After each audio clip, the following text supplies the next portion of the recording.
परभणी से एक बड़ी खबर सामने आई है, जहां राज्य के कृषि मंत्री माणिकराव कोकाटे ने किसानों के लिए राहत भरी घोषणा की है। कोकाटे ने कहा कि इस साल मई महीने में हो रही रिकॉर्ड तोड़ बारिश के चलते किसानों की मदद करना अब एक नीतिगत विषय बन गया है। राज्यामध्ये सर्वदूर अतिवृष्टीचा पाऊस पडतो आहे आणि या अतिवृष्टीच्या पावसामध्ये काही ठिकाणी वादळी पाऊस होतोय, काही ठिकाणी शांतपणे पाऊस पडतोय, पण अतिशय जोरात पाऊस पडतोय। म्हणजे वर्षभरामध्ये जेवढा पाऊस पडत नाही तेवढा एका दिवसामध्ये पाऊस पडतो, त्यापेक्षा अधिक पाऊस पडतोय। त्यामुळे बऱ्याच ठिकाणी जमिनीवरती काही शिल्लक नाही आहेत, परंतु जी काही फळबागा आहेत त्या फळबागांचं नुकसान मोठ्या प्रमाणावर होतंय। काही ठिकाणी कांदा लागवड शेतात कांदा आहे त्याचंही नुकसान होतंय। त्यामुळे त्याचे पंचनामे करण्याचा आदेश या ठिकाणी सरकारने दिलेले आहेत। तर माननीय जिल्हाधिकारी आणि कृषी अधिकाऱ्यांना पंचनामे करण्याचे आदेश दिलेले आहेत।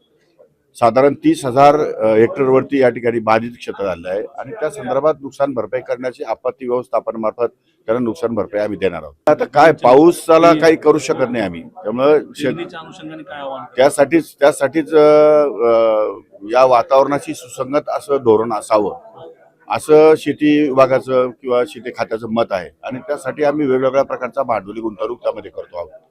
आणि हवामान केंद्र प्रत्येक गावामध्ये कसे देता येतील त्याचं पण लवकरात लवकर कॅबिनेटवर घेऊन हवामान केंद्र प्रत्येक गावामध्ये देता येतील आणि शेतकऱ्यांना अलर्ट कसं करता येईल त्या संदर्भामध्ये राज्य शासन प्रयत्नशील आहे। आता खरीपसाठी सध्या जोपर्यंत IMDचं आम्हाला हे मिळत नाही, संकेत मिळत नाही आणि वापसा करण्यासाठी जोपर्यंत पेरणी शेतकऱ्यांनी करू नये आणि बी बियाणं भरपूर मार्केटमध्ये आहे, त्याची काही अडचण येणार नाही, खताची अडचण येणार नाही, खरीपाची पूर्ण तयारी झालेली आहे।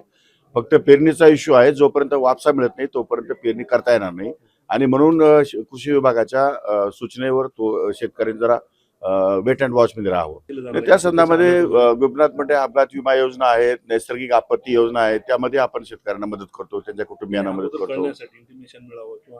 तशी इंटिमेशन आता IMD मधून मिळत असली तर आपण घेऊ, पण आता आज तारीख मला वाटतं 29 आहे, त्यामुळे आता अवकाळी पावसाचं प्रमाण संपलेलं आहे। जवळपास आता मोसमी पाऊस सुरू झालेला आहे, त्यामुळे मोसमी पावसामुळे या पुढच्या काळामध्ये अशा प्रकारची परिस्थिती होईल असं मला वाटत नाही।